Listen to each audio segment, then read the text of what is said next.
महादेव शिव और जगत जननी मां जगदम्बा के चरणों में नमन करते हुए यज्ञ की पवित्र अग्नि को नमन करता हूँ। माँ और महादेव से प्रार्थना करता हूँ कि माँ और महादेव सदैव हमारे धर्म की रक्षा करें, हम सबके बच्चों की रक्षा करें, हमारे परिवारों की रक्षा करें, और जो सनातन धर्म के हमारे परिवारों के हमारे बच्चों के शत्रु हैं, माँ और महादेव उनका समूल विनाश करें। एक छोटी सी बात हवन कुंड की अग्नि को साक्षी मानकर आप सभी को बताना चाहता हूं। आजकल हमारे घरों में हो क्या रहा है, एक बेटा एक बेटा एक बेटा।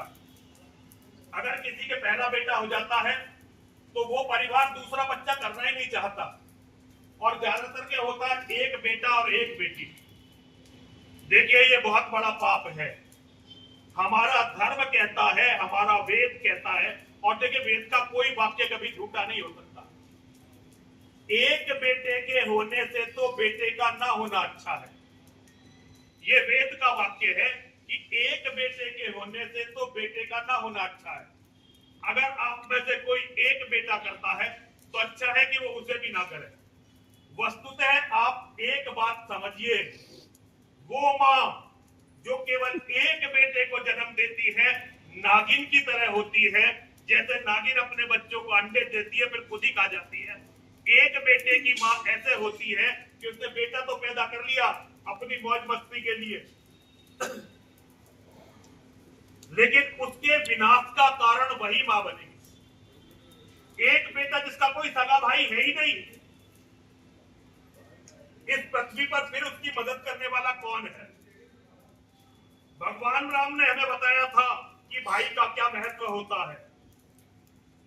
जब लक्ष्मण जी को शक्ति लग गई थी तो भगवान राम ने विलाप करते हुए कहा था कि अरे लक्ष्मण, मुझे पता होता तेरी ये दशा हो जाएगी तो मैं अपने पिता की बात नहीं मानता और मैं अयोध्या छोड़कर यहां आता ही नहीं। और भगवान राम ने कहा था कि अरे लक्ष्मण, मुझे पता होता कि तेरी ये दशा हो जाएगी तो मैं सीता को छोड़कर तुझे लेकर चला जाता। भाई का महत्व पिता से भी ज्यादा है जीवन में। भाई का महत्व और किसी रिश्ते से, पत्नी का रिश्ता, पुत्र का रिश्ता, किसी कोई रिश्ता ले ले, सगे भाई का महत्व उससे 1000 गुना ज्यादा है। दुनिया में वो व्यक्ति जिसका सगा भाई नहीं है और जिसकी सगी बहन नहीं है, उससे बड़ा दुर्भाग्यशाली व्यक्ति कोई नहीं हो सकता। उसके माता पिता तो उसके दुश्मन